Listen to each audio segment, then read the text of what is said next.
So this is the February 11th meeting of the still named Affordable Housing Committee, Jericho Affordable Housing Committee.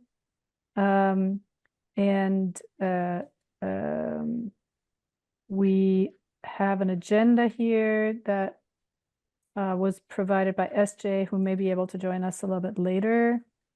And as part of the agenda, I'm going to, with your permission, just rearrange it a little bit because Wendy has joined us from, you're representing the DEI committee, right? The Jericho DEI committee? Yes. And this is It's basically Wendy. there you go. This is basically agenda point 7. No, agenda point something else. Where is this anyway? Somewhere on the, oh, there we go. Agenda point 5, co-sponsoring a viewing and discussion of Just Getting By with the Jericho DEI committee. Wendy, tell us about it. Yeah. So our DEI committee is just getting back with membership. We were kind of dormant for a while because we didn't have enough folks to meet, and now we're up to 4 members, and we're still recruiting. And so, if you haven't heard of us in a while, that's why. But one of the part of our mission is providing education events for the community. And we were looking for opportunities to co-sponsor education events with other town committees that have, like, we have intersecting missions. So, one of our core missions is to promote all sorts of diversity, including economic folks from different socioeconomic backgrounds, and providing them with equal opportunities to live and thrive and work in Jericho. And so we were looking at this, we were looking at ways to sort of get our name out again and have people realize that Jericho has a DEI committee, and finding interested folks that might want to join us and help us round out other parts of our mission. So we thought that co-sponsoring a film during Affordable Housing Month would be a great idea. Because affordable housing is one of Jericho's priorities. It's, it's in the town plan, it's in the public consciousness, and this film by Bess O'Brien, Just Getting By, has been nominated for a number of awards throughout Vermont, and in the sort of independent circuit. And it is about looking at the lives of Vermonters who are struggling both with food and housing insecurity. And so it's a narrative storytelling style, and it follows the lives of several Vermonters and the what they're encountering for their struggles, their resiliency, and just painting a broader picture of who our neighbors are in Vermont.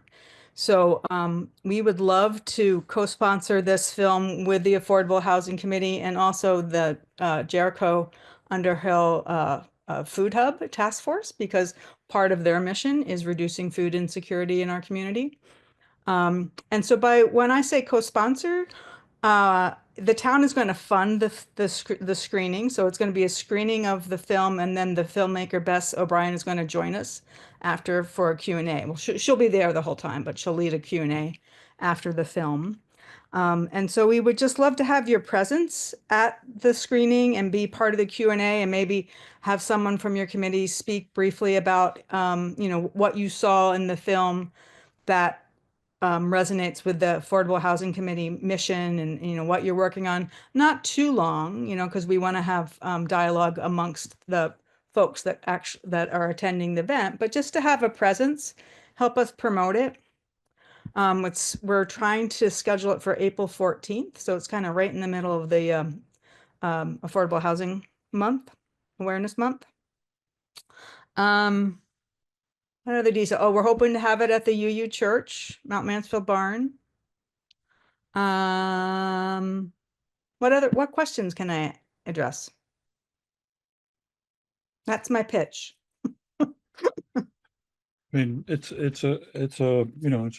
good film. I think Gay and I are supporting it. And Beth is good. Um, when I saw it I can't remember if I saw it in St. John's or Montpelier, and there were some other people that came with Beth that were really good. Hmm. I wonder if, we could at the same time propose or discuss the need for a place for people to camp in Hmm. in, Jer Absolutely. in Jericho. Yeah. I mean, I think that might be controversial enough to get a few more people out. Hmm. And I think we ought to have a place. Um, and people need to get, when the governor kicked 200 people out, whenever that was, I put a couple tents on the town green just to acknowledge what was happening. And half of Jericho Center got posted that weekend. Hmm. Oh, but And I think that would this and people film. just need to, we just need to talk about Yes. the need for that, and that Jericho is not exempt. Yes. And So I all think from our walking trails are posted now because people are so freaked out about the idea of someone without a house camping on the town green, even though it was just a fiction. I think this film, from what I've seen of it, would lend itself for that kind of conversation because it's telling individual stories, and when It's a you great listen to a one. story, And I think hopefully we that can takes also your heart. build upon it by saying that MMU school buses go pick up or did pick up families from the very motels that are in the film. Mm, hmm. So So we're you talking have some great ideas about how to bring it home in essence, how to kind of connect it to us rather than distancing yourself internally while you're watching the film or just thinking, yeah, this is kind of a Burlington issue. Um, so with that kind of perspective, if we came with like you were Wendy, you were saying you would appreciate if one of us could briefly kind of speak to the housing situation or to like our committee's work. Would Yeah. this kind of bent to it be within in keeping with that idea if we came with kind of thoughts like this? Yeah, I mean, I think so, but I'd also like just leave it up to y'all's discussion about how you wanted to frame it. Mhm. I just it just seemed to make sense to me that you had a presence there and you had an opportunity to have a voice in a more structured way than just raising your hand. And that this, when we do the advertising, the name of the committee is on all the advertising. Yeah, I mean, I personally think that that would be wonderful. To have that on the advertising, I would be absolutely personally happy to work on promoting it Great. any which way I can. And I'm gonna be out of state on the 14th, unfortunately, which I now kind of feel kind of regret, but I'll be far away.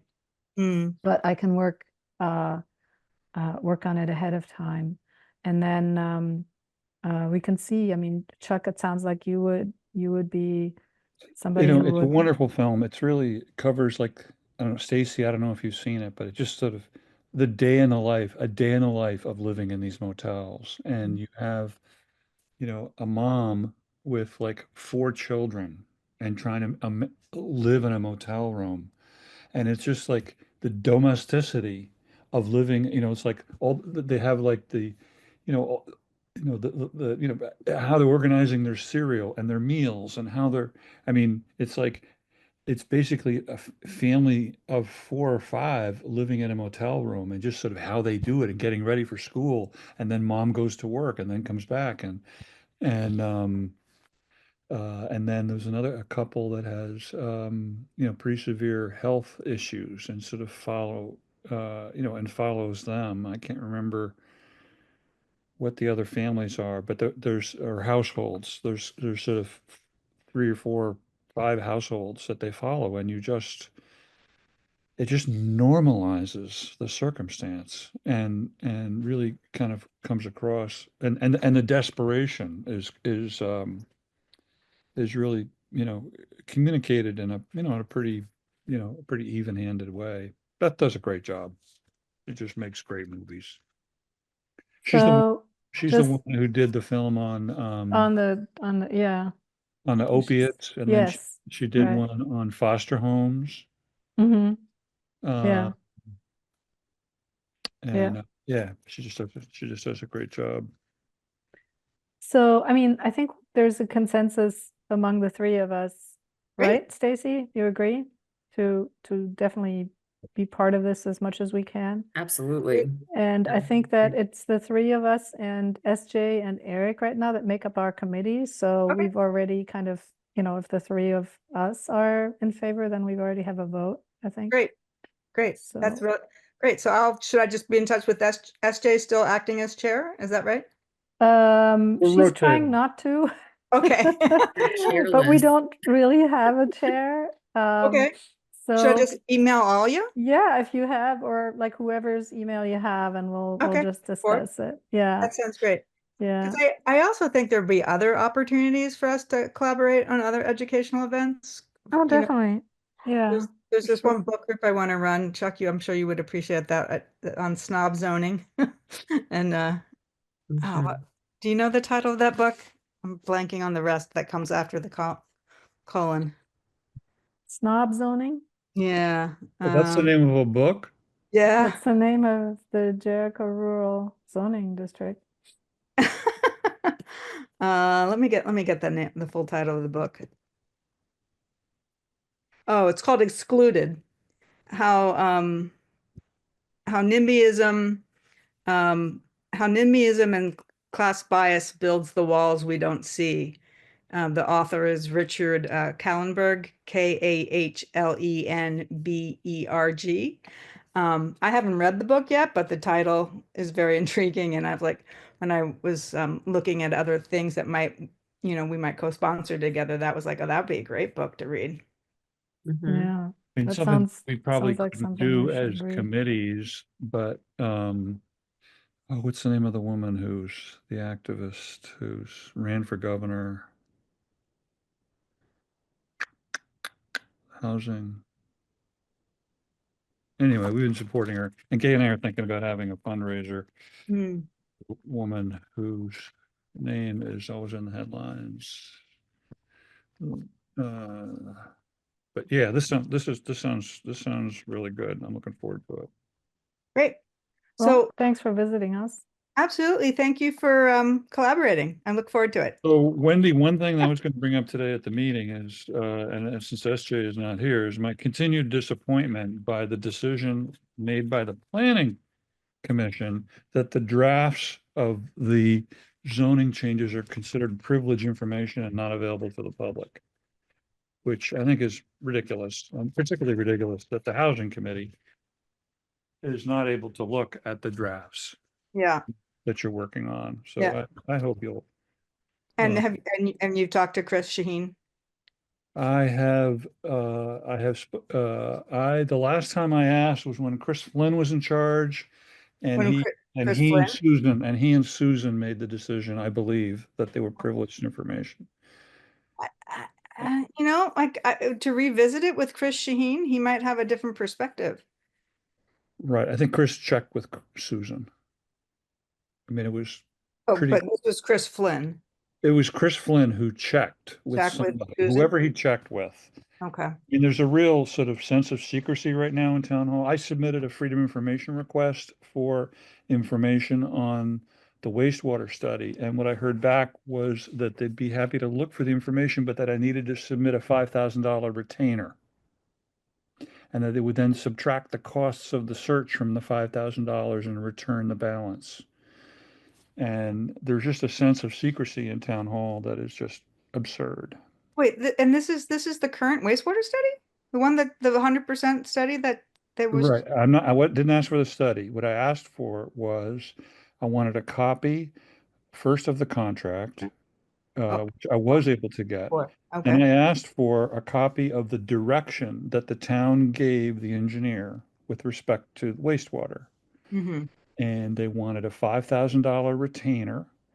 And they went back and forth with the lawyer. And, basically Paul is saying the lawyer says this, the lawyer says that.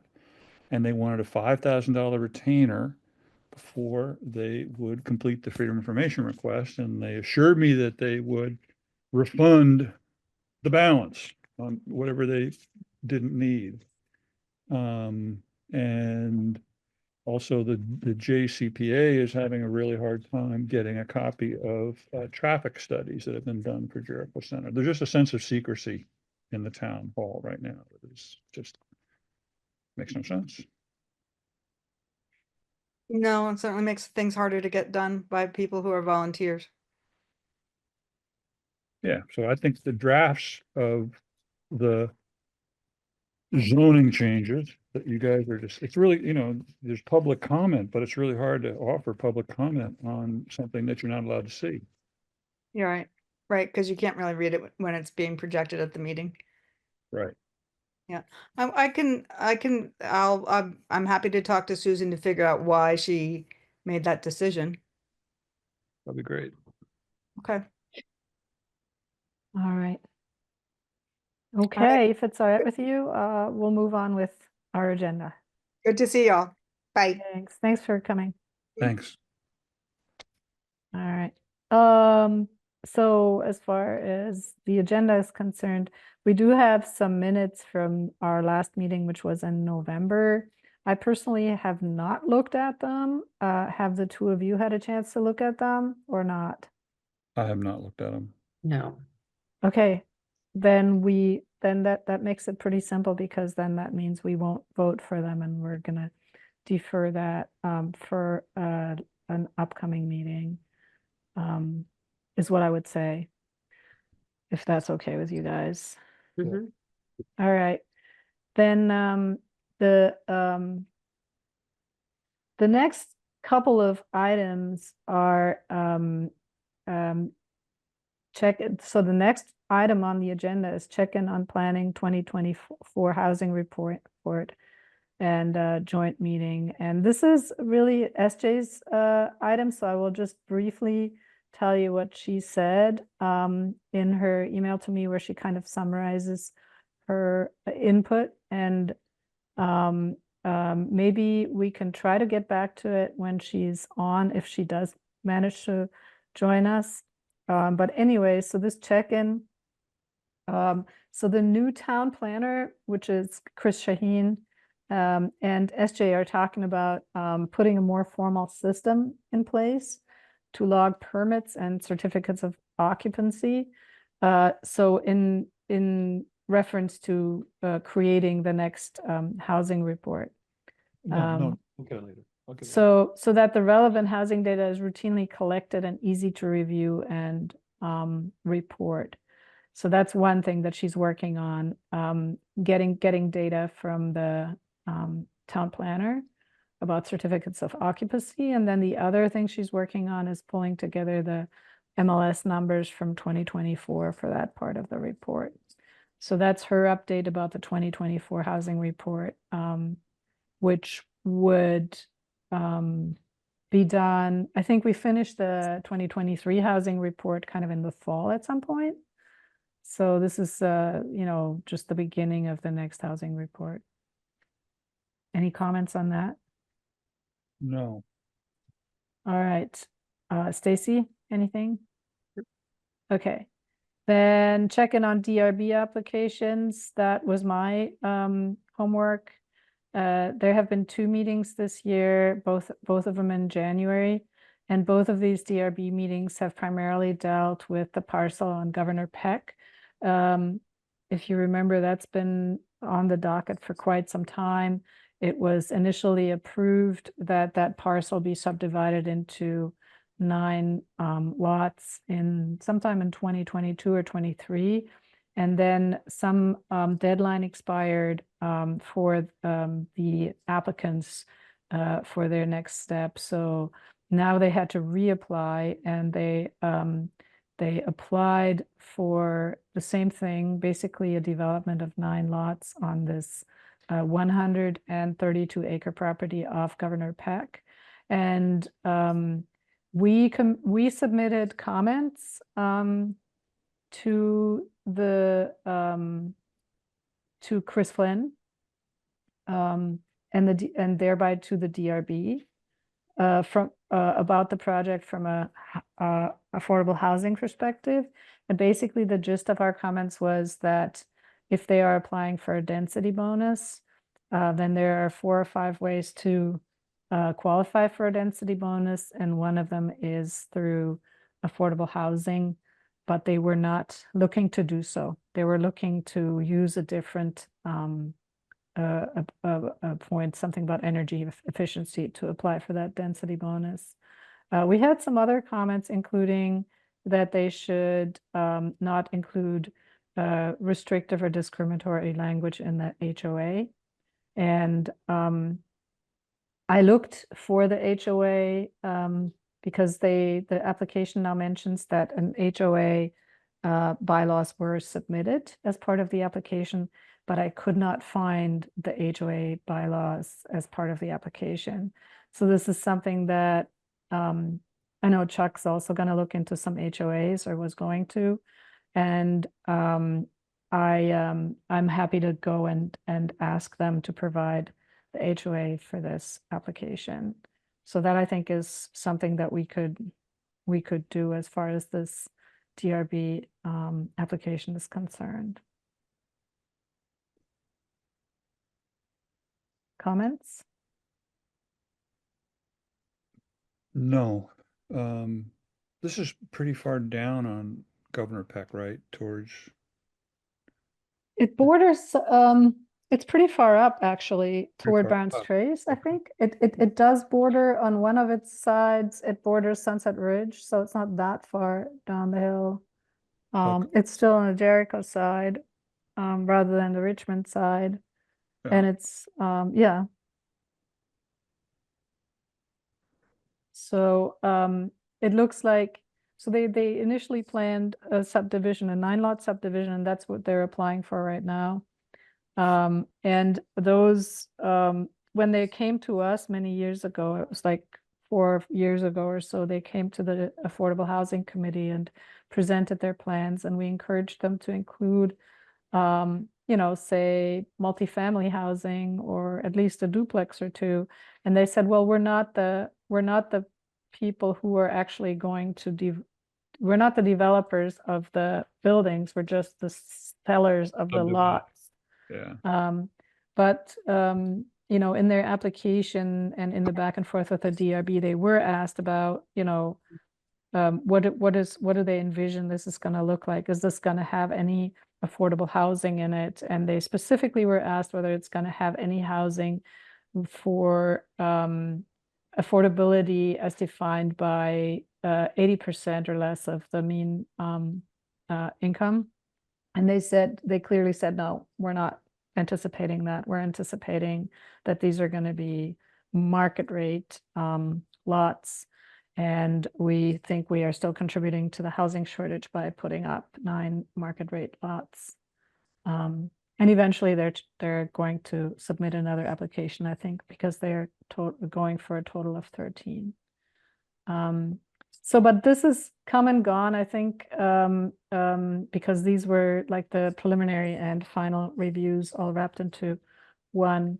And I think, you know, what I was thinking of is trying to see whether we can get the HOA bylaws and take a look at them.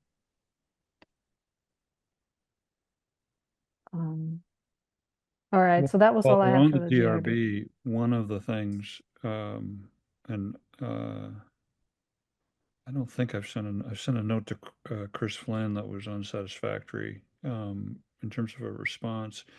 Most of the links on previous DRB decisions are broken on the website. Like if you click on them, and it should take you back to the paperwork, so you can read the decisions, but they're broken. So I think I sent a note to Chris a couple months ago and got unsatisfactory response. I will, or at least the problem wasn't solved, but I think Were you looking for the HOAs or for something else?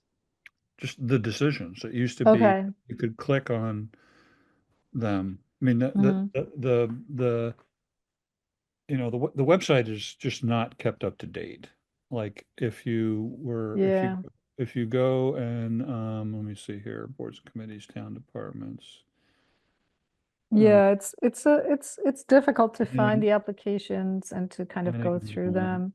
Right. And where they Sure. say recent zoning permits, the most recent zoning permit listed is from 2022. Oh, really?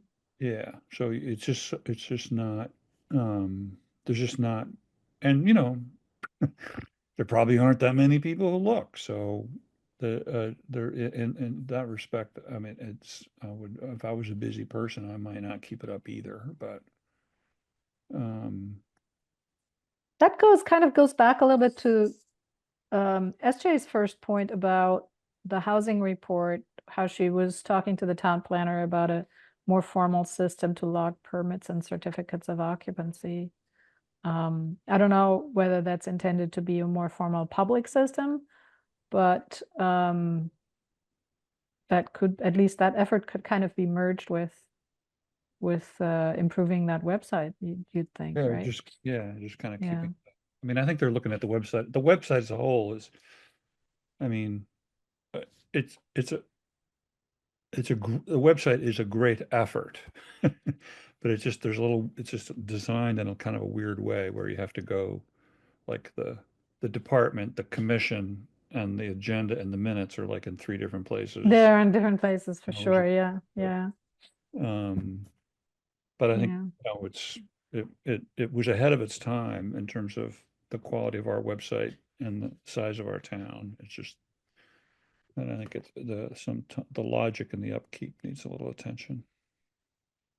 Mm. The next one is updates and discussion on wastewater. I can talk about that if that's helpful. Okay. Um, we pressed a year ago, our committee, on having money in the budget for water and wastewater. And we were told, we were, basically rebuffed. And we did that again this year. Mm-hmm. And this time the planning commission got behind the idea. And so we saw there was money in the budget to continue the wastewater um, plan was completed and the final submission was at the last select board meeting last week. I will point out that the contract was signed in August of 2022, and it was scheduled to be finished in April of 2023. So it was basically a 7 or 8 month assignment and was not completed until February of 2025. Um, the report was just basically what we've seen before with a little more refinement. And the select board has asked the engineering firm, the sole engineering firm, the only engineering firm that showed up 2 years late with the feasibility study, The same firm. same firm, to prepare a scope of work to uh, do the preliminary engineering for a wastewater system for Riverside. Mm-hmm. Um, and he is supposed to come back kind of in the middle of February. What is Chris Brown was not there, but he's doing a good job on this. And I think uh, with SJ's influence, I think the planning commission, and I think Susan's ready to kind of loosen up the reins a little bit and really take fuller advantage of the talent on the planning commission. And Chris Brown is taking the lead on wastewater, and I think he's very good. The planning commission made a recommendation to the select board that they form a wastewater committee and that it be chaired by a member of the select board. So I have been saying really strongly to both the select board and particularly to the planning commission that if we form a wastewater committee, it needs to be led by the select board and not just, I mean, the tendency is just to pass off a problem to some committee and forget about it, which is the formation of the housing committee. There's an example, and Jericho in the past has passed off wastewater to committees where they went to die. This is the fourth feasibility study for Riverside wastewater. And the so they made that recommendation for a committee led by the select board, that there be a completion date of 2029 and that there be funds in the budget to continue with the engineering. Can I just ask, what do you think about that completion date? That's like 4 years in the future? Is that something that's, you would think sounds typical? To me, that sounds really long. It sounds really long to me, and that was something that Chris I think they were looking for something that like was reasonable and not scary. But yeah, Okay. it does seem, although if 2029. it takes 2.5 years to do a feasibility study. Is that, that's the, I guess we have no standing to challenge that timeline, but, you look at similar projects elsewhere in the state, right, to see how long did it take? Well, I often talk about, I mean, I've been watching the Burlington High School project closely. Because I was very involved at the beginning on vocational education. And, they decided they needed to build a high school after Jericho decided it needed to build a wastewater system in Riverside. And the Burlington High School, the steel is already up. You can go look at it. I mean, you can go look at the structure. They had to, choose a location, choose an engineering firm, get a design, get a bond passed, demolish the previous one, deal with the environmental issues, and start putting the steel up. And they did that because they had a deadline. The deadline was forced upon them because the lease at Macy's for the currently where the Burlington High School is now is going to be up. So they had a deadline.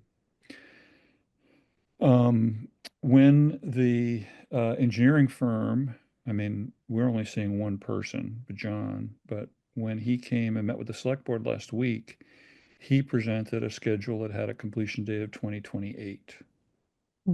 And so he's putting together a scope of work and engineering for a completion date of 2028.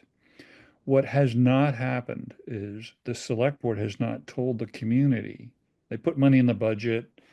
I don't think there was much discussion about it. But they have not said we are building a wastewater system. It's going to be in Riverside and it's going to be done by this date.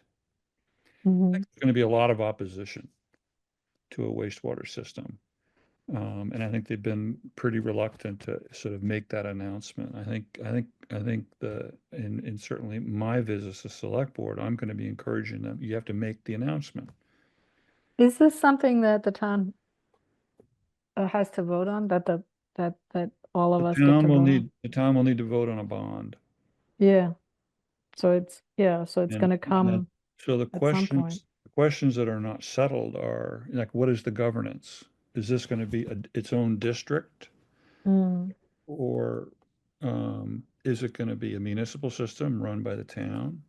Or is it going to be kind of a commission run system like the one in Richmond is run by a commission that has or like an authority that has the ability to to take on debt. And the question of who's going to pay is one that the select board seems really reluctant to address. Like, does someone on Nashville Road have some responsibility to get a wastewater system built in Riverside?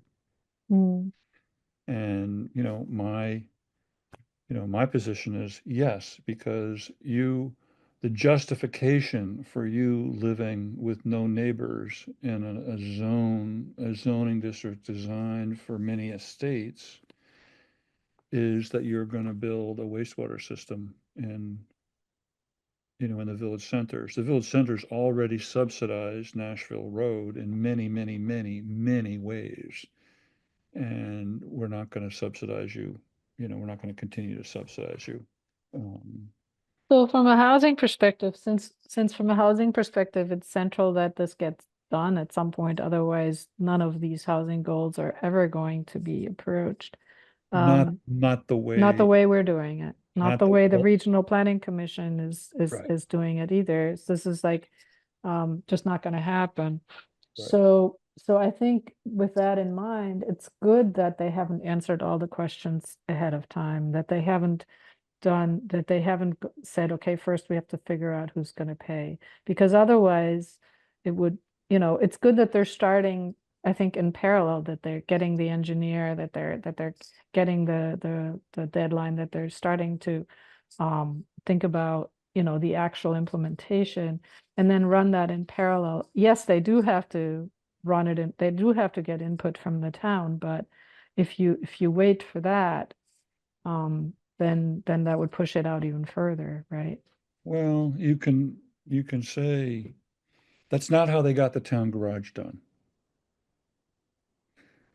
They said out loud, we need a new town garage. We're going to show you the problem. We're going to explain the problem to you. And we're Yeah, going but to see. they've done something similar for wastewater through the Planning Commission town report process, right? There was a whole public process No one surrounding knows. I that. mean, you could walk around Riverside and ask them what's going on with wastewater and no one will know. I mean, they're not exercising their leadership muscle. In my view, someone needs to they need to take the lead and say, we're going to do this. And Yeah, it seems that they're doing that, but they're not publicizing it, is what you're saying. which means that they're just basically they're trying to just shut up the planning commission and shut up the housing commission, shut up Chuck Lacey by just taking sort of the next step. Well, As but opposed, again, it's a as good thing that opposed, they're taking the as next step, opposed to saying, we're going to get this done and here, and kind of here's why. right? Yeah.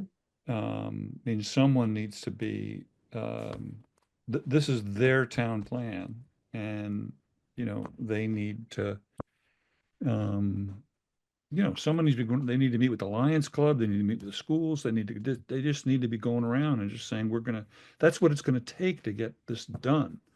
It's not gonna be this sort of timid, but anyway, that's just sort of how I might lead on it. But anyway, so I think there is some somewhat decent movement. I think and Chris Brown is sort of my current hero on this whole project. The other thing is we have been raising the issue of water to Jericho Center. And the Planning Commission is pushing for that. And I was really struck again by the importance of this when I was taking the petition around for the 5-person select board and, spent some time talking with a really good friend who lives in Jericho Center who hasn't had water clean enough to take a bath in for years. And her neighbor has a polluted well and he's actually getting some support from the state to put in a filter or water treatment or something because he's disabled and has his 2 small children, so he's getting money from the state to do that. It's like water or septic or public health, whatever, is a serious problem in Jericho Center and getting worse. And the idea that the Planning Commission wants more housing here, which I support, but without addressing those issues, I think the comedy in all this is they're saying they want to concentrate low and middle income people in this small area, but at the same time have a particular disregard for the public health. Well, I think they're realizing that you need infrastructure for it, right? I mean, that's the central thing that I think everybody's realized, but Right. it's easier to compartmentalize the problem, right? And to work on one thing on the zoning piece and then, just to compartmentalize that, which is kind of, I think what the strategy of the Planning Commission has been, not to speak for them, is to get the zoning piece done first. Which they've been working on for 5 years. They got a letter, I mean, they got, the letter from Tetro and Bill Butler and Michael Oman on the zoning obstacles to multifamily housing in Riverside was delivered to the town in 2019. 4 years later, they haven't made any changes, so I don't know if compartmentalization is particularly working. I was looking at the planning commission minutes from the last couple of meetings, and it seems, and I think SJ could probably speak to that better, that they have that they are making, moves on some of the zoning plans, starting to vote on it and changing language. And so I mean, yeah, it's taken a while. But I think that all of that is not going to create any housing unless you have people willing to build and the infrastructure willing to the infrastructure. So your point with the Jericho Center water is well taken.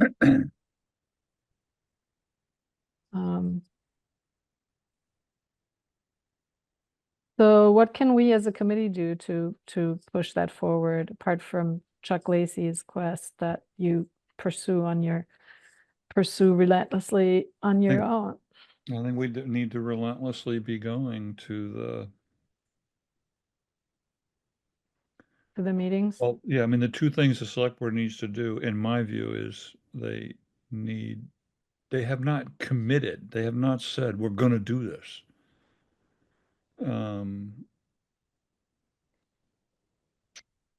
They're just taking the next tentative step. In my view. Yeah, so I mean, I understand your point about the wastewater, that you have to have some outreach with it and some making people aware of it and getting buy-in. And then the zoning, I think it seems to me, I mean, I haven't attended the meetings. Again, I've just looked at the minutes, but it seems to me that there is a timeline and language being agreed on, and there is movement there on the zoning front, and there's clearly that's all focused on the village centers, as we know, but within that there is, that's gonna, I think there are changes there that are gonna come through, and they're gonna come through, I think, by this summer or fall. They're gonna finalize that piece. Hopefully before the end of the 6th year. Yeah. Complicating matters from what I could read is that the Chittenden County Regional Planning Commission is coming up with is tying land use maps into this whole thing. It's like another overlay in a sense. These land use maps are kind of imposed by either the county or the state. I don't know. I think it filters from the state down to the county. And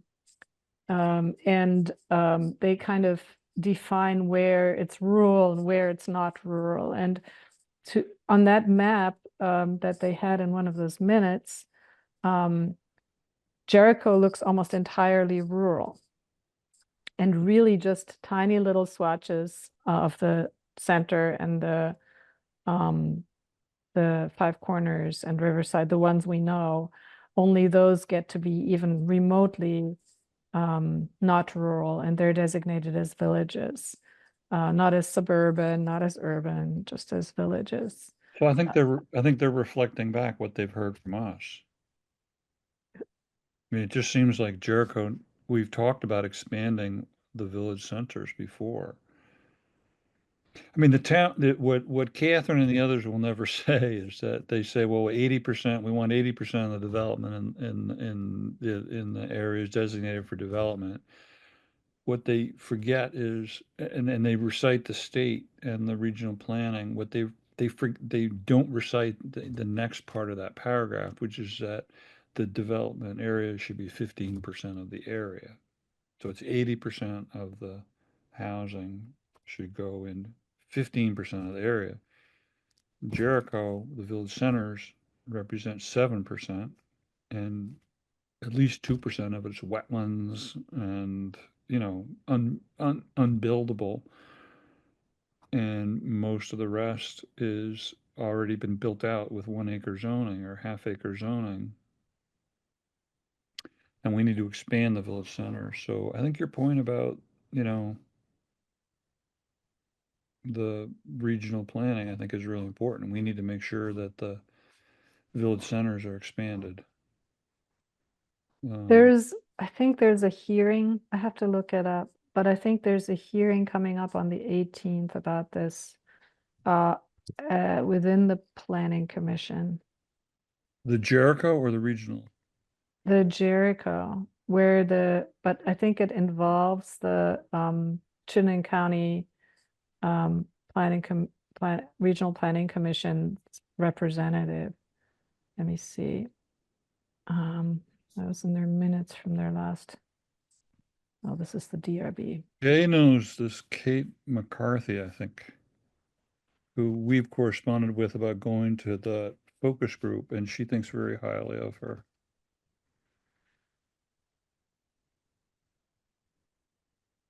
So February 18th, upcoming meetings.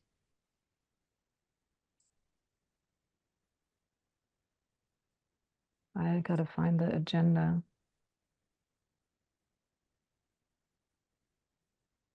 Yeah, this website is also something that leaves something to be desired.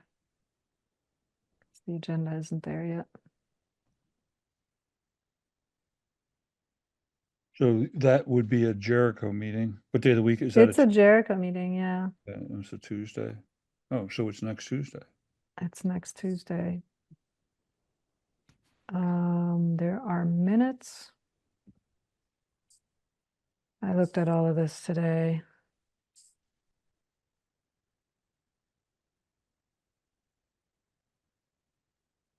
Just bear with me, I'm almost there.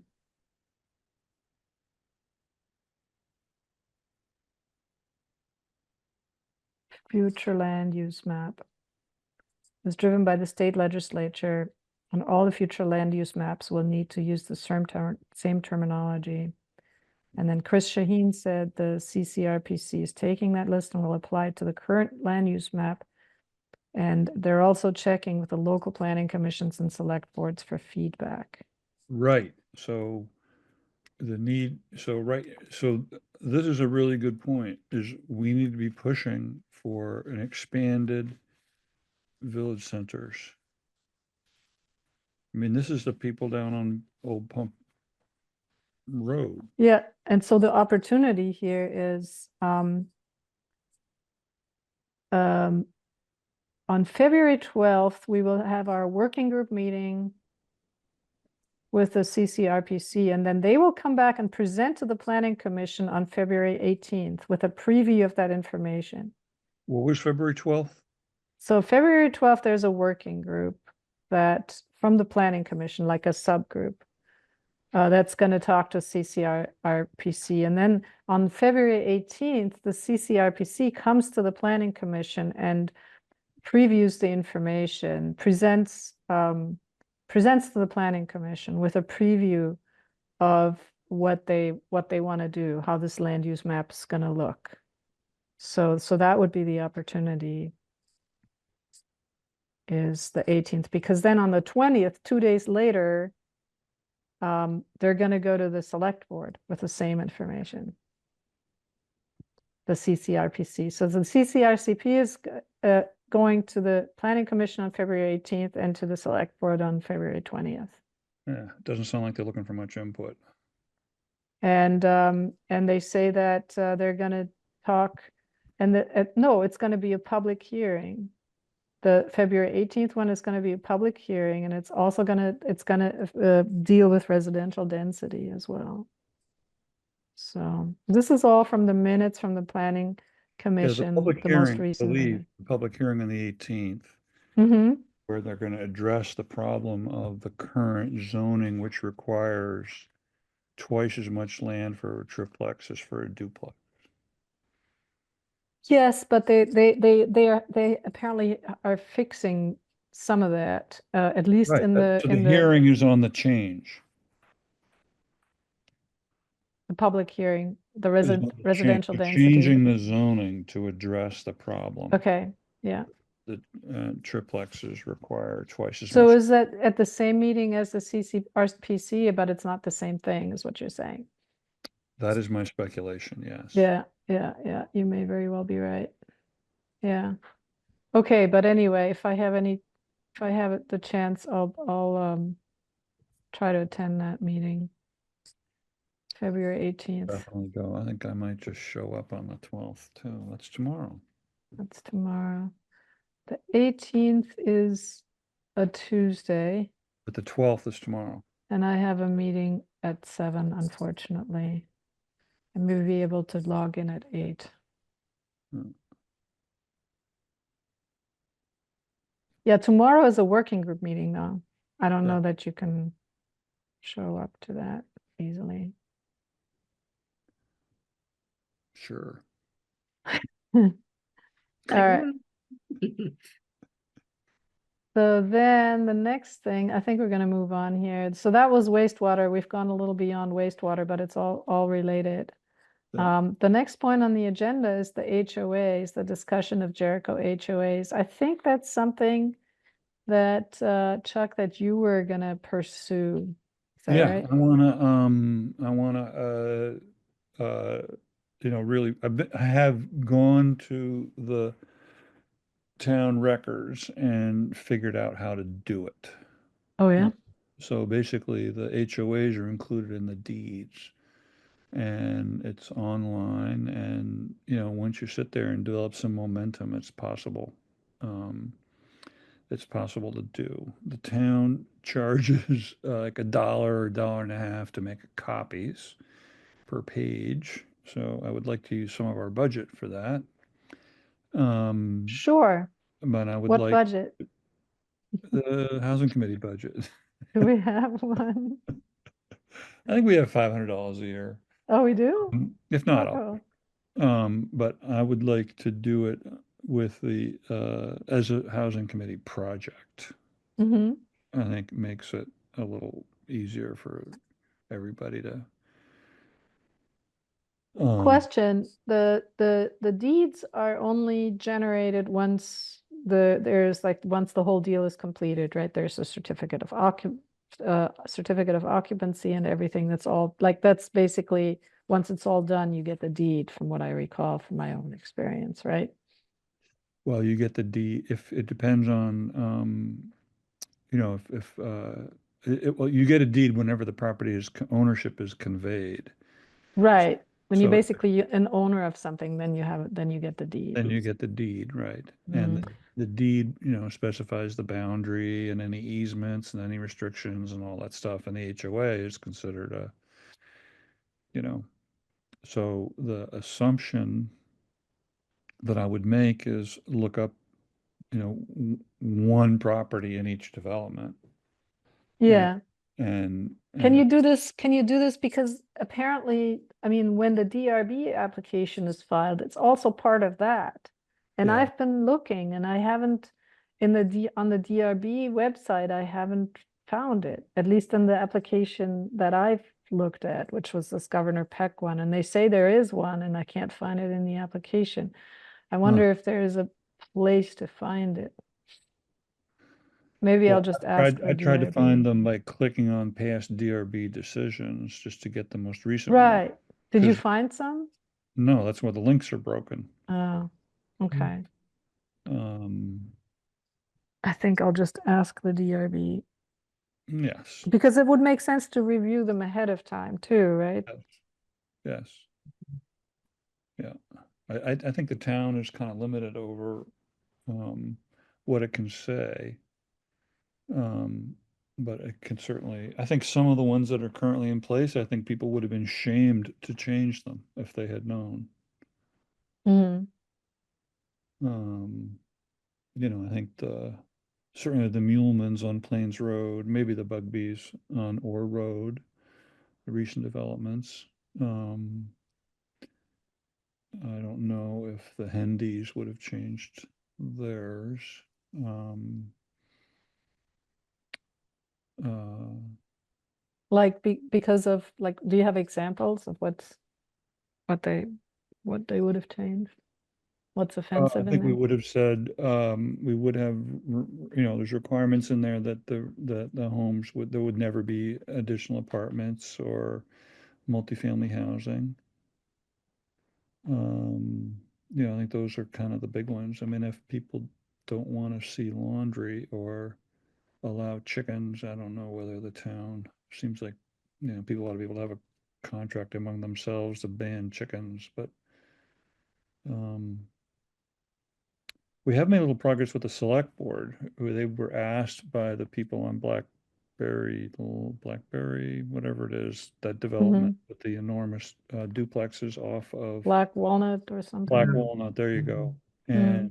And the town took a pretty strong stand that we're not gonna take over the road as long as you have housing barriers baked into your HOAs, into your HOA, and they agreed to change to, But that was a one-off, right? They didn't make that policy or anything like that in the on the part of the select board. It was a uh, good precedent, but I it's don't not. know if that's the case or not. I think what they were doing was revising the policy and then applying Okay, Black Walnut to a policy. that would be good.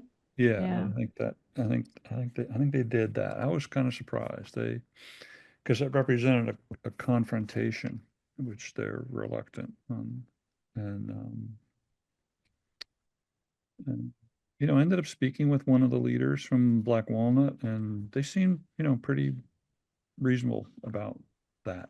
They Mhm. really want the town to take over the road. Um, Understandable. Yeah. Yeah. uh, So so existing I want to do a research yeah. project on the Yeah. HOAs in Jericho. You're gonna bill us as a consultant? Or do you want us to hire a consultant? No, I'm gonna do it. And if I can get, I'll see if we have a budget. If I have a budget, I want to be able to charge the copies, but, um, so I'm gonna do a chart that has each development and kind of what the issues are. And I think this is one reason why I think the HOA research is so important is that it, it, it, because we sort of vilify the town awful, but I mean, town government, but I think town government is really, it's a reflection of what people really want. And, The people who are here already, not the people who are here, trying to live here. right. And I Yeah. think the HOA sort of is an indication that it's really all of us. Um, Well, that unless, sounds great. I maybe would we'll definitely. challenge that we have at least two people on the planning commission who have pretty onerous HOAs that they could be taking initiative to try to change. Mm. And maybe this will shame them into doing it. Or motivate them to doing it. Well, That's a nicer way of saying that. right. Well, they're certainly not motivated by knowing it's a problem. They see if they're motivated if other people know it's a problem. I mean, they already know it's a problem. Um, all right, so that's that. All right. The next one that I see here is, oh, this is the density amendment one, public hearing, February 18th. So the, Nine? No. What I- nine is we made 9 recommendations to the select board and the housing committee. The first group of recommendations, everybody ignored. This one, we insisted that they at least respond to. And the select board has responded somewhat favorably to all 9 of our recommendations. And 1, 2, 3, 4, 5, 6, 7 of the 9, 8 of the 9, 8 of the 9 are zoning, are planning commission related. And Right. what we need is for the select board to tell the planning commission we need them done. Okay, so here's what SJ writes. The select board tasked the planning commission with taking up the AHC recommendations. I don't, if she thinks that they did, that's great. I don't. Unless SB, yeah, oh, this is what it is. That's Right. what she's I think what we writing. need is the select board to give the planning commission a deadline to get something, which is, I The mean, project preparation is happening now and will be an active working item on the PC agenda starting in June. starting in June is ridiculous.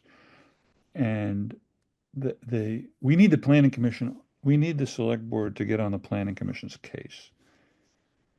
The density amendment should be adopted in March, she writes. So that's the way she describes the density amendment is that the change increases the residential density from single-family dwelling or duplex dwelling to 4 residential units per minimum lot in all zones except RAR and FOR, the rural and the forest. Right, So 3 acre and which is below. 70% of Jericho. The 3 acre, you're not counting the 3 acre, but it's so the 10 acre and the forest zone. That's 70%? It's the agriculture zone and the forest zone. So, but you can build a 60,000 square foot home there. So they're really not, But 4 residential units per minimum lot in all other zones. right, that's 30% of town. That was not our recommendation. Our recommendation was 4 units of attached multifamily housing in all residential zones. All places where you can build a residence. Right. So Yeah, that was our ask. right. So you can still continue to build a mansion in any district, but you can only build a fourplex in 30%. Yeah, I think that I think that we had various approaches to that. One of them was saying you shouldn't go by how many units there are, but by how many bedrooms there are, for example. Right. Because that's more relevant to like the septic and everything that people always come back with as an argument. Right. And then the other one was that other argument that we used was we should have the same rule about multifamily in any zone. And that doesn't seem to be reflected here. That's true. So I think that the best thing there that I can see is to kind of ask SJ to clarify why this was reduced to those zones and why the RAR was exempted from that.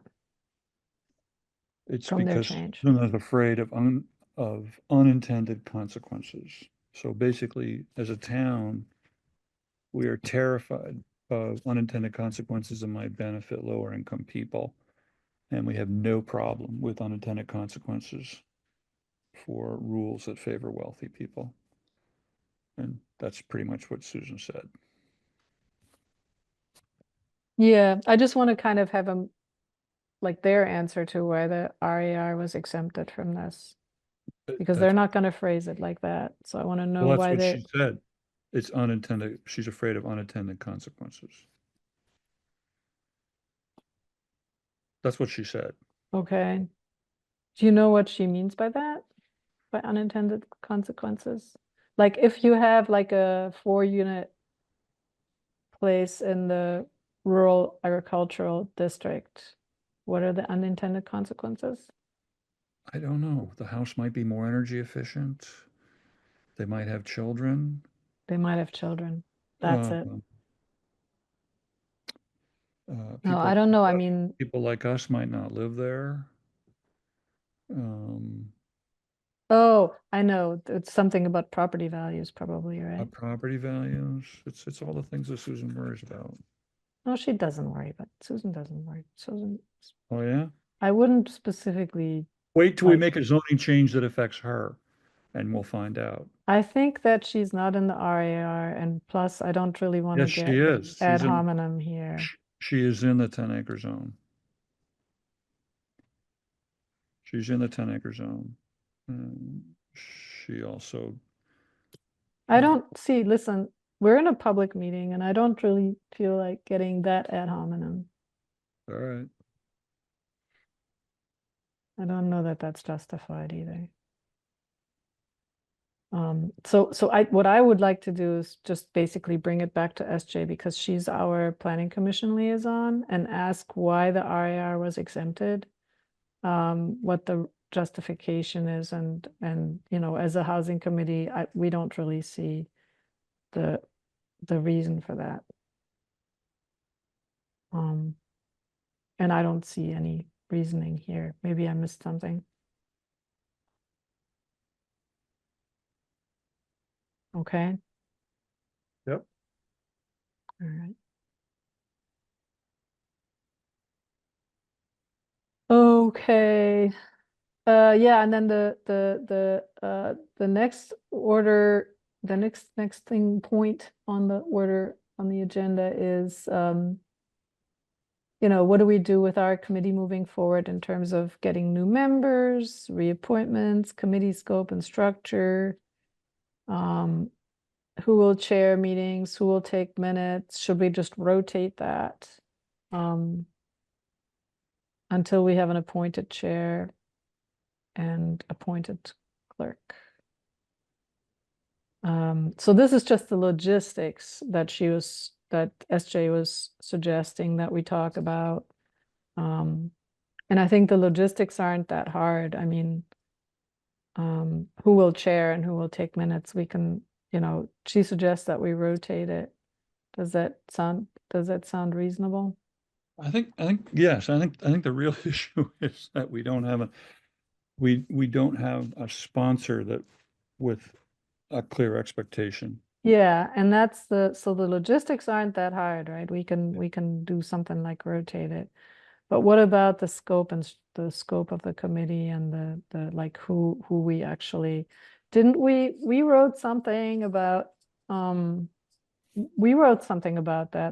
we should be you know, a subcommittee of the select board or a subcommittee of the planning commission, but it needs to be defined one way or the other, right? And it's kind of undefined at this point, is I think what we wrote the last time we thought about this. Right. We need a clear direction from the select board. We got weary of when we made recommendations to them, they were sort of surprised that we were working on recommendations. And Right. we need clear, they need to show an interest in what we could do and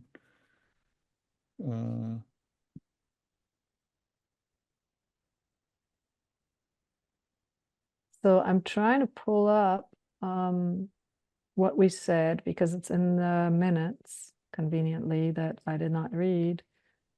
And I'm going to try to project that.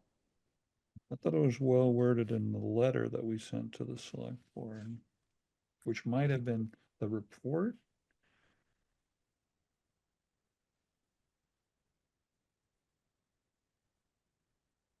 All right, can you see this? Yeah. Okay, so this is what we wrote. This is what we came up with the last time we talked about this. Sending a letter to the select board. So we defined what we were going to do. And then we were going to send it to the select board. And then we wanted to clarify, I think in addition, who we are responsible to, right? Who we respond to. That's not reflected here, but I think we had a discussion about this.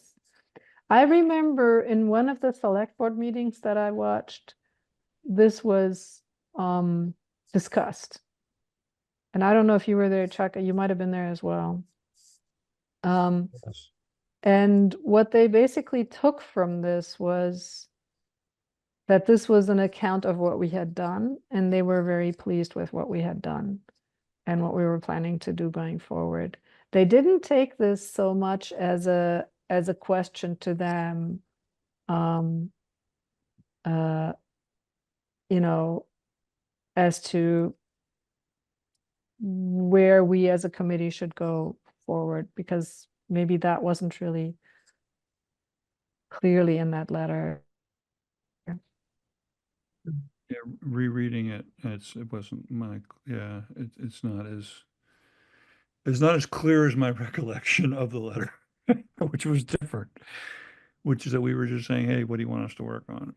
That basically we're really frustrated at working on things that you're not interested in. Yeah, and I don't think it came across like that. It came across like, okay, so this is what we've done. This is what we think we should be doing going forward. And also, there's some things that you haven't commented yet. Can you please take that up? But we didn't really address our structure, or, you know, we said that we were going to be ad hoc going forward, and that was kind of like I remember that being in the letter, and the select board didn't really pick up on that and say, oh, they're semi-disbanding or something. Mhm. So they were basically pleased with it and said, yeah, we'll respond to the other recommendations in due course. So, what do we do with that? Should we, you know, what do we want as far as that's concerned? Do we want the select board to acknowledge us as a direct a committee that directly reports to them, or how? I think we've been frustrated by our recommendations really having to kind of shop them around and Right. not really having one, responsible committee or board that really takes them and feels that they have to go from there. So do we want to pick one and ask that we become a formal advisory committee to just that? Or because right now we're an advisory committee at large, right? Thought we were to the PC. No, No? See, that's the thing. I don't think Okay. so. no, we're advisory. We're supposed to advise both, but we report to the select board. Okay. And I think we want to hold fast to Mhm. reporting to the select board. Because the select board can dismiss us if they see us as reporting to the planning commission.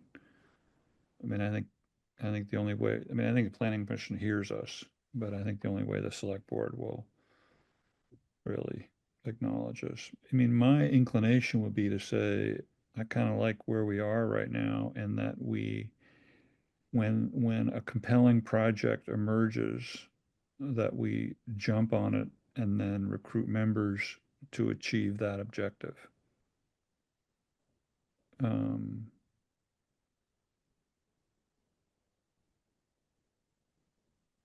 That's one way to avoid spending a lot of time kind of, if you get people with a general interest and then you try to figure out what you're going to do, you spend a lot of time trying to figure out what you're going to do. If you have, it's like the whole wastewater thing I was saying, like this is if you form a committee, it's to get it built.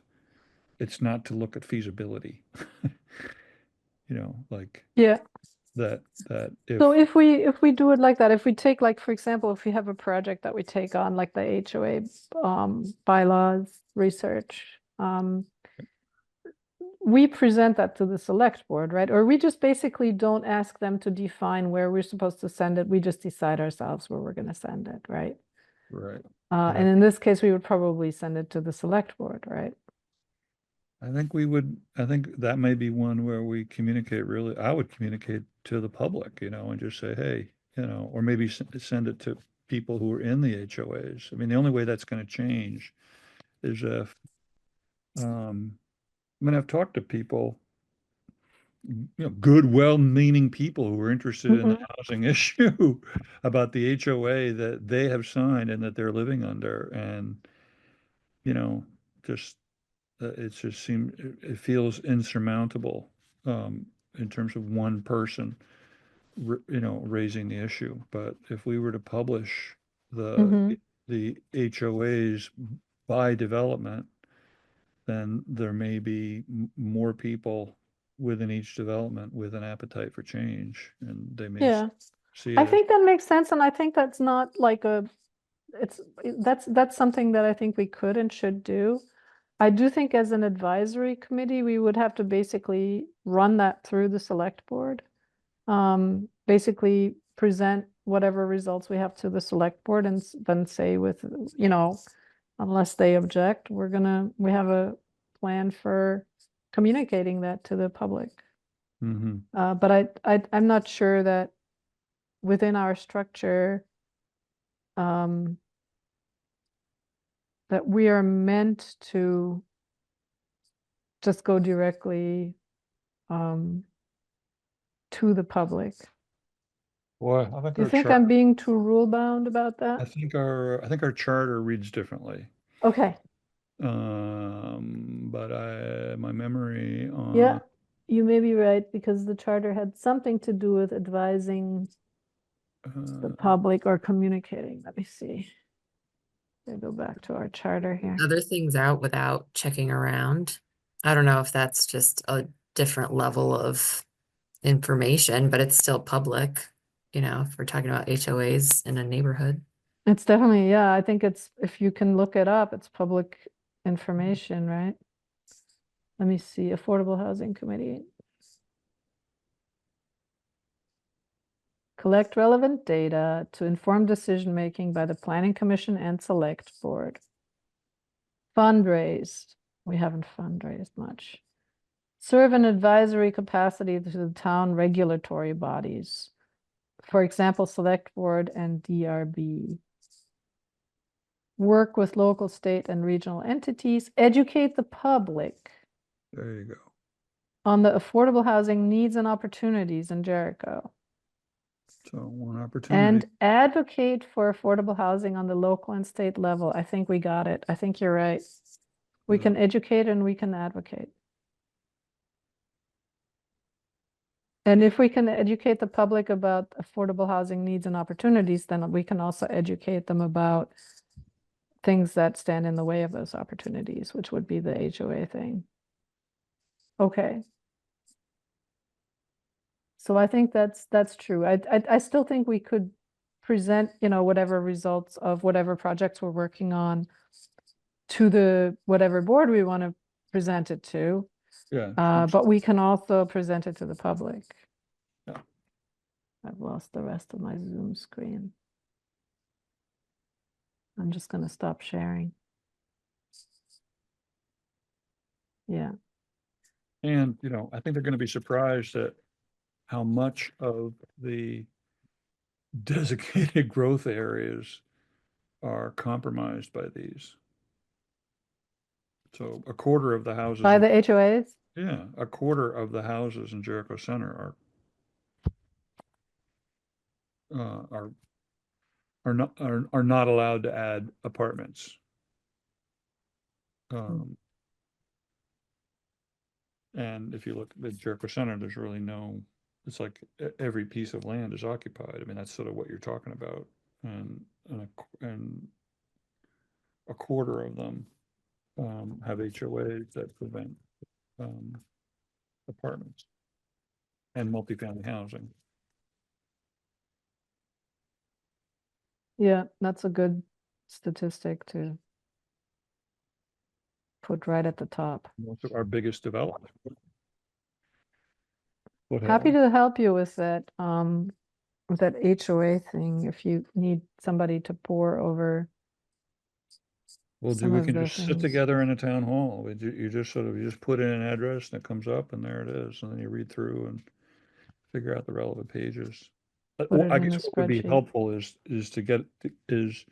and I've been doing it, driving around town, is to make sure we find them. Yeah, I think it'd be fun. I think it's gonna be surprising. All right, last agenda point, because we are good and we move through this agenda.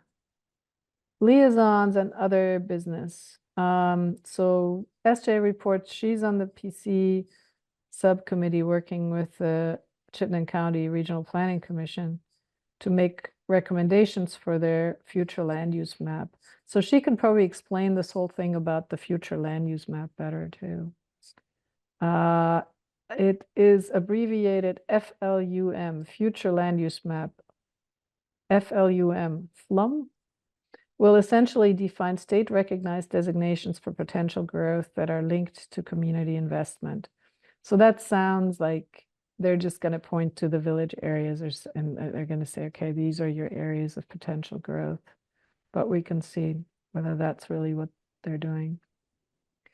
So she writes, my goal is to make sure that regional plans for potential growth are feasible and don't just rely on village centers that can't support growth. I also plan to push the CCRPC FLUM to be consistent with our expected hoped for changes in our district boundaries to support growth in the triangle, meaning good for her. she So she's sounds like she responsible. wants to make it bigger than the Yeah. 7% you're talking about. Yeah. Yeah. CCRPC is doing community outreach, looking for feedback and input. You may get an invitation. I hope you'll respond. You and I did, and we did. That's what we. Oh, that's the thing that we got. Yeah. There was an email going around. I'm going to attend one of those sessions on Right. housing. We're attending different ones. I'm doing the one during the daytime. Okay, good. All right. Any comments on the CCRPC? I think I don't have enough understanding about the details of what all that means to. Other than, I think it's something important, and I'm glad you emphasized it. Well, just some things to put in the mix. One is, in terms of ideas, in terms of when we're expanding the village districts, I don't think there's, my thoughts go to West Bolton. And the idea of joining that village center, and then certainly Route 117, where it just, to me, it makes no sense that we have a state highway and dense housing on the Essex boundary and the Richmond boundary. The problem with Route 117 has always been that quite powerful people live on it and near it. And you're thinking about, if you were going to create a whole new village area and change the zoning accordingly, right? Like Right. that's one of the plans that we put together as suggestions. Right. Because it's like that's starting from scratch. That's not an organic growth of anything, because like in West Bolton on the Jericho side, there's not that much there. There's no real center, there. It's just a bunch of houses on. And 10-acre zoning. Yeah. Yeah.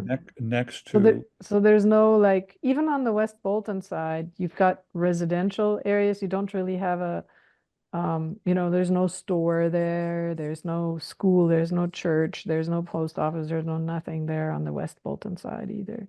But It's just you a also bunch of have- houses. Right, that are more dense than Jericho Center and Riverside and anything we will see in our lifetime in either Jericho Center or Riverside, and maybe even Jericho Corners. In West Bolton, And West there's Bolton, just that little golf course area. That's just a. golf course area. They have an attached housing development that has 46 units on 6 acres. They have 2-acre zoning with a lot of houses. They are planning to change the current zoning from 2-acre zoning to hamlet zoning, with the idea, and they see West Bolton as being the prime area for population growth in Bolton. With zero, like, More people live in West Bolton than Jericho Center, like maybe twice as many. There's 50 houses in Jericho Center, and there's 46 in the condos on 6 acres. That's pretty damn dense.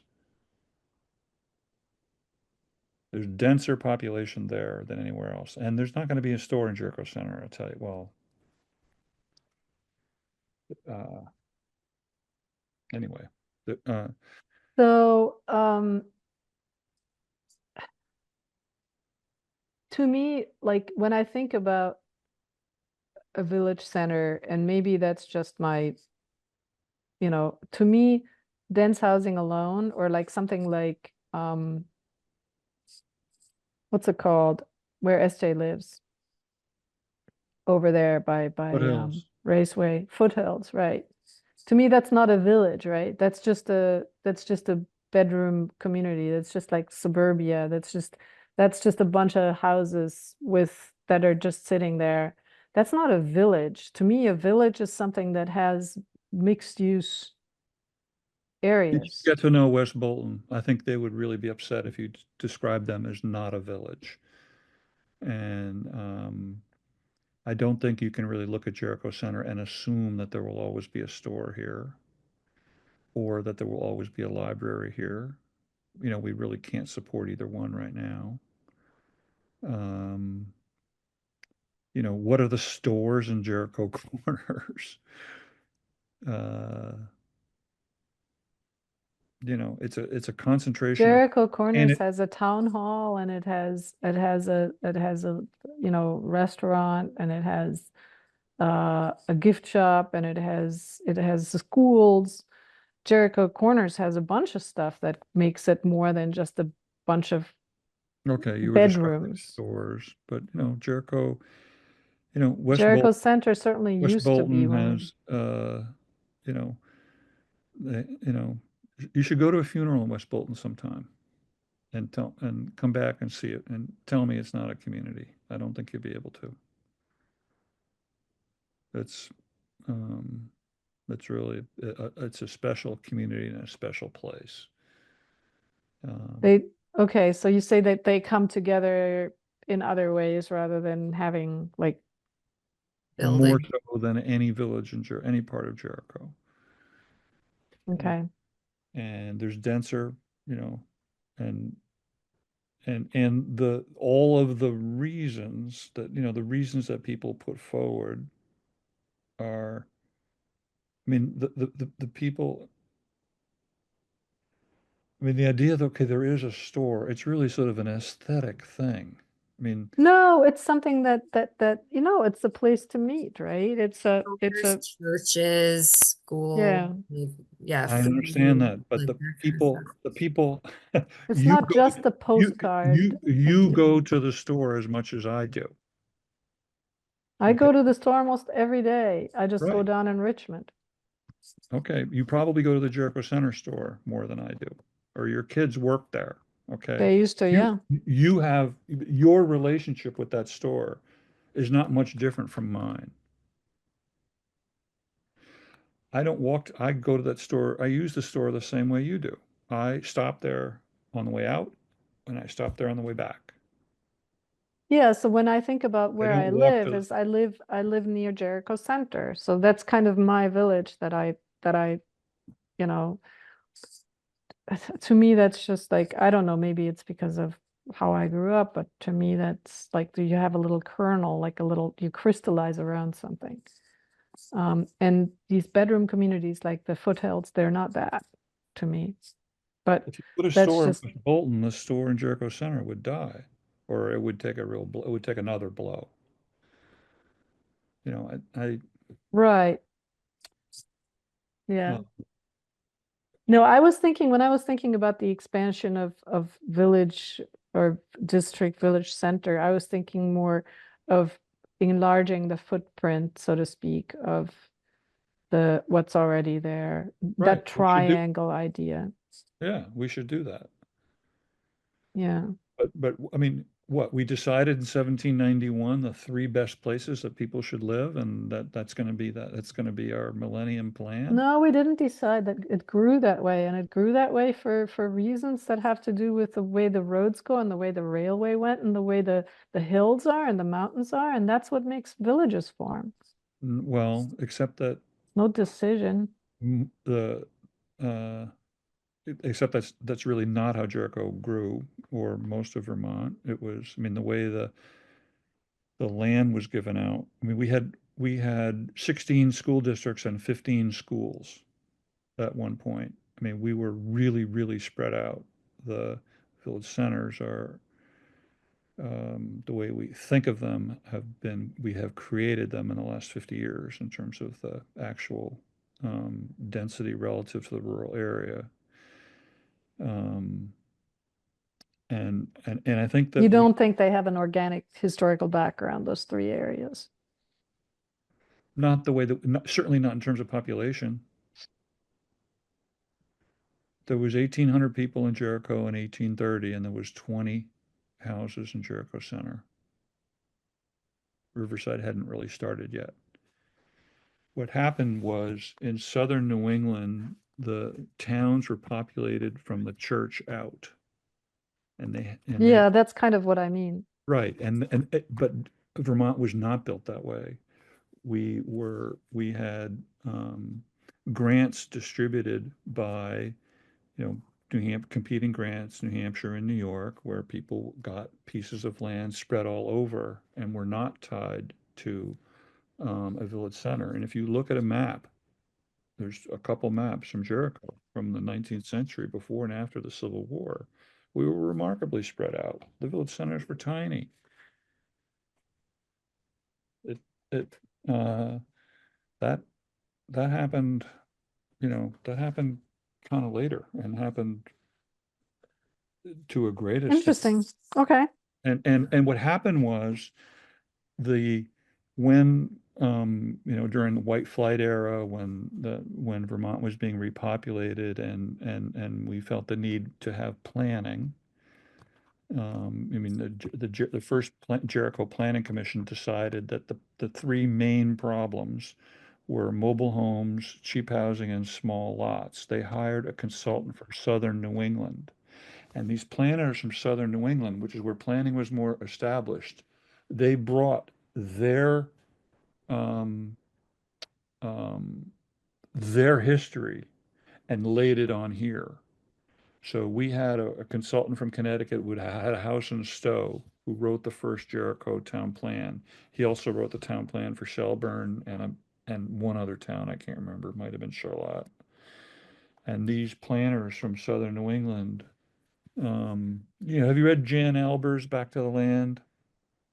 It's sort of the history of the land use history in the state of Vermont. It's really sort of a fascinating book. And and she talks about this. And we also had many other we were a bunch of villages. Nashville was a village. South Jericho was a village. The Winooski Valley was a village. That was like around where the Fay Farm is.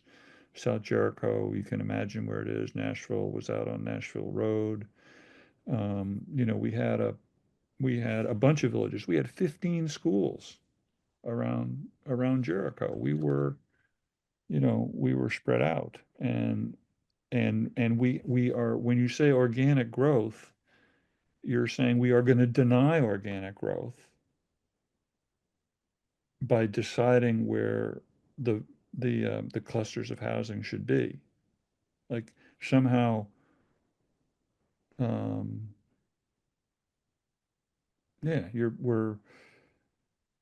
Yeah, I think you're saying you don't like organic growth because you want to decide where. No, I'm saying where I don't people like would be happy. sprawl. I don't like sprawl, but what you're telling me is that sprawl is kind of the history of this place. That the spread outedness is part of what is the history of this place. And what, to me, that it sounds like that being that spread out this day and age, the way I envision that working is if you do that, if you what I think what people are trying to defend against, and this is both at the state level, at the regional planning level. I mean, it's not just Jericho that's doing this. What people are trying to defend against is, McMansions upon McMansions that are just like taking over the landscape. Right. So, but we're actually zoning our zoning prefers what we don't want. Yeah, but not on the, see, if you just change the zoning, see, this is something that took me a long time to figure out. I know you've already figured it out, but if you just change the zoning to smaller zoning, all you're gonna do is allow what's called market rate housing. So you're just gonna have more expensive housing on smaller lots. And it's still gonna be $700,000 houses. Not if you put in, the houses and the condos in Bolton, I believe those condos will always be cheaper than a single family home on 10 acres or 3 acres or whatever the heck it is. Those are that is market rate housing. I think there's either 46 or 48 of them on 6 acres, and they're market rate. That's what we need. And I don't think if Jericho Center has 50 houses and somehow we think of that as not sprawl. I mean, a condo development of 50 houses is not sprawl. No, that's not sprawl. That's not, So we that's ought to not what I allow mean. that anywhere. I mean, Yeah, we really ought to allow that anywhere, because that would be like that's like we've already decided that 50 houses on 191 acres is considered a village. That's what Jericho Center is. So if 50 houses on 191 acres represents the density that we want, then why is allowing smaller lots adjacent to West Bolton, which is bigger than Jericho Center, and more dense than Jericho Center, a problem?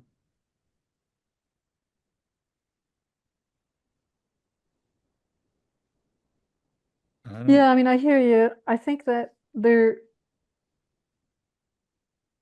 not, I don't personally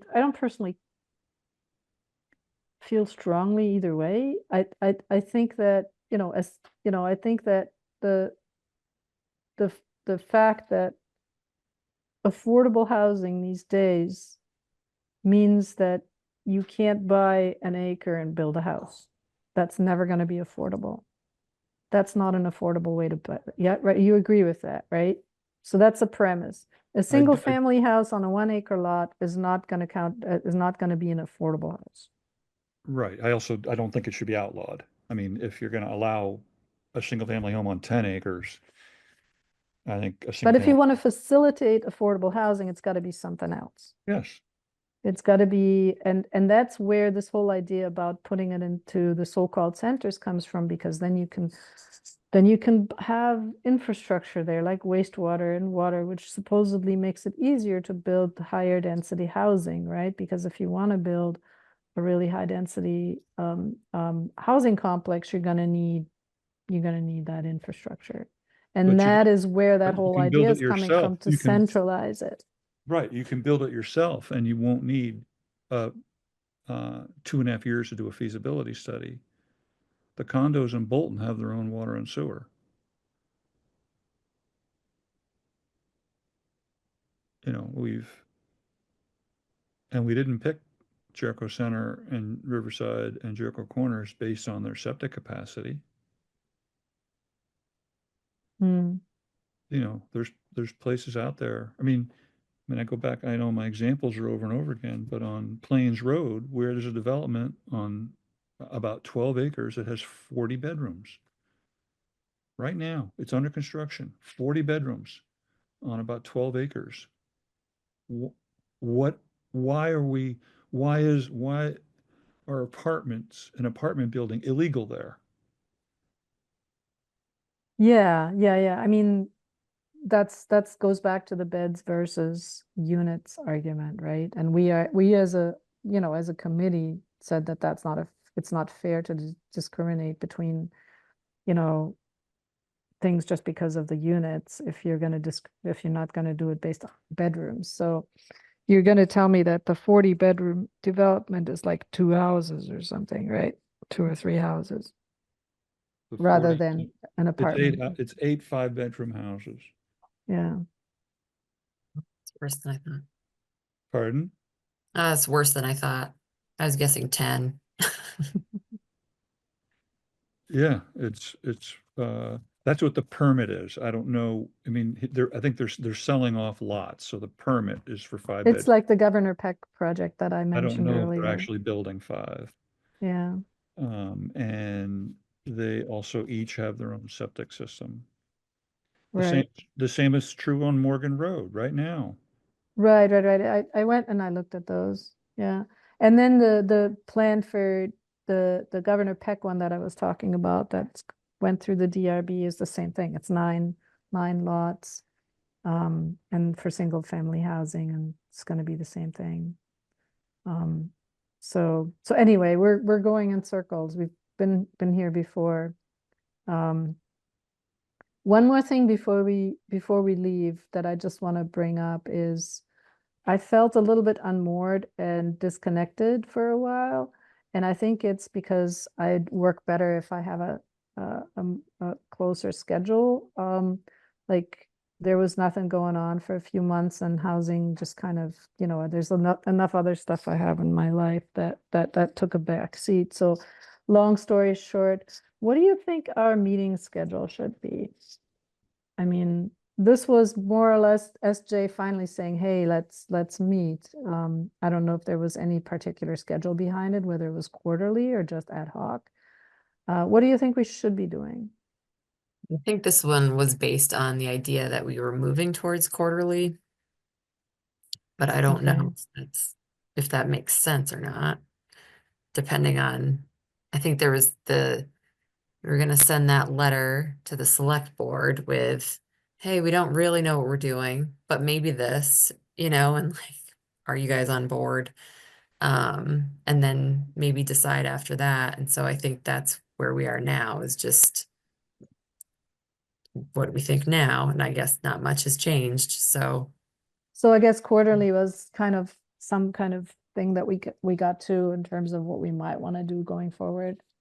As long as I have something that I like personally now, as long as I have something that I can kind of expect or anticipate, then I'll stay more. I'm more likely to stay engaged rather than if it's totally up in the air. So if we were going to say, if we're going to decide, okay, we're going to continue meeting quarterly, then that gives me kind of personally enough of a structure. So that would work for me. Well, when we say it's quarterly until we have something to do. Okay. I don't need to meet more than quarterly if we're not doing, if we're not working as a committee. And then members, how do we get new members? I mean, we have a list of things to do. We have a charter that somewhat still works, that gives us some flexibility. So we're functional to in our own way. So we could potentially solicit more membership, right? It's the 3 of us, and SJ and Eric are currently members, right? I don't know if Richard is I thought still. Eric resigned, but I mean, previously I thought he did resign, and then I was surprised to see him on the distribution list. I think Wayne resigned. Yeah, I don't think Eric did. Okay. So I think we have at least 1 or 2 openings, right?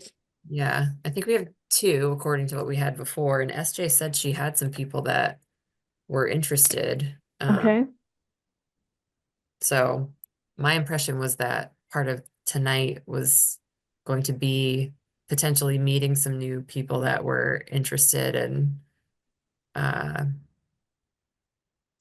maybe figuring that out, but obviously that's not happening.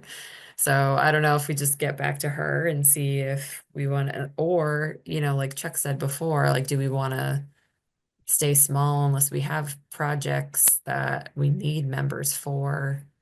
I don't know. I think it would be bad to have a couple people that are interested, and Yeah. You know, with my experience with committees is you can drive people away if the committee seems like a total sloth and nothing's happening. And people kind of don't take much of an interest and drift away. But I don't think that's the case with us, even if it's just quarterly. I think there's enough going on that we could interest people. What do you think, Chuck? Should we have 2 more members? He doesn't care. I think absent like a real task, then we're sort of having meetings to keep each other, you know, we're sort of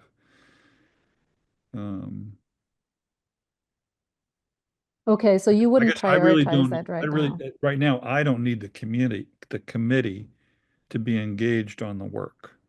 Okay. You know what I mean? I'm sort of in sort of free agent mode right now, which I feel a little more sometimes I feel a little more comfortable not feeling that if we're really active, then I'm sort of in the position of representing the committee, which I feel a little bit constrained Mhm. because I understand I'm a bit of an outlier.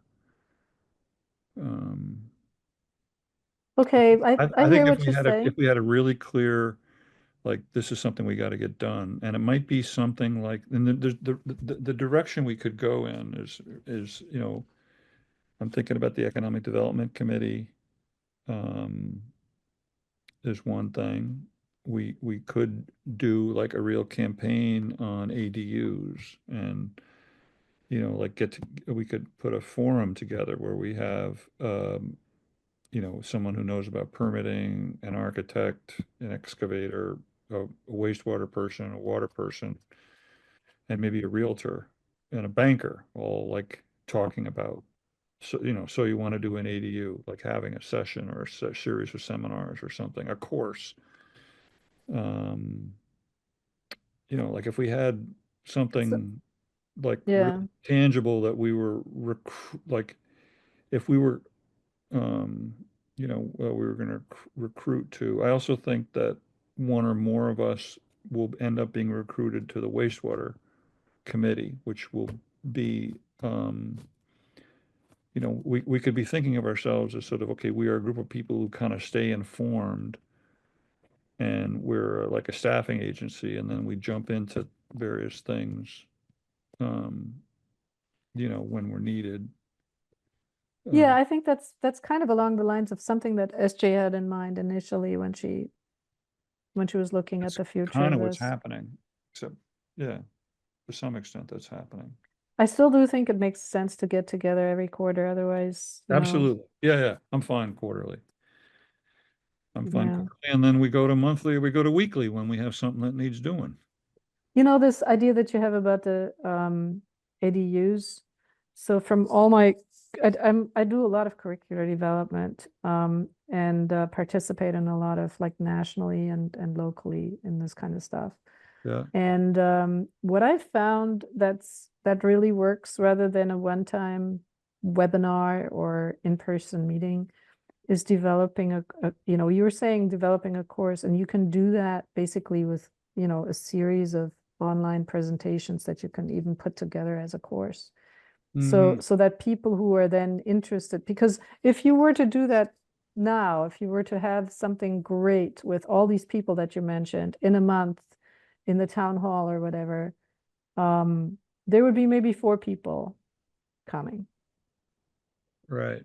But if you have it available as an online course, a series of lectures that we have on our website, and then you point people that way and you regularly make people aware that it exists, then a lot more people are going to be able to take advantage of it. So it could be like a series of interviews done on Zoom or something, recorded. Yeah, that's the easiest way to do it for sure. And You can also have like a panel that you record, yeah, but I like I like the idea of having one expert on one topic at a time. yeah, yeah. So it would be, um, you know, someone who knows about you know, maybe a realtor one time, Mhm. the You said an architect. Yeah, an architect, a permit person, Hmm. um, a, like a builder maybe. Yeah, and then like somebody who has a testimonials or one or more people that have done People it. that have done it. I Mm. mean, when I talked, That could be a panel. That one could be a panel. it's a daunting task. You know, uh, the idea of d- d- uh, not the seminar, but to actually do it. Mm. It's a major project for somebody Yeah. who may not, have done it before, or they're on a tight budget, or they're not sure, or just haven't had sort of the executive project management type um, Mm. of skills. And the bottom Yeah, I line, mean, like in 2011, we renovated our bathroom, and that seemed like a big deal. You had Right. contractors and subcontractors, and somebody had to lay the tile, and somebody else had to put in the floor.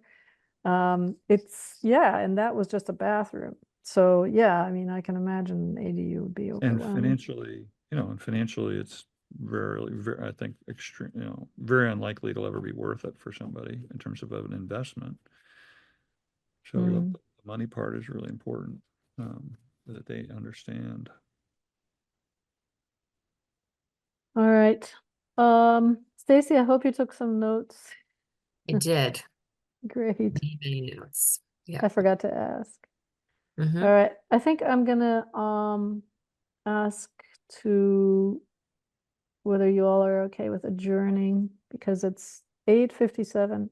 Thanks Mhm. for your time. All right, Thanks for your time. thanks. Thanks, guys. All right. Bye. Night.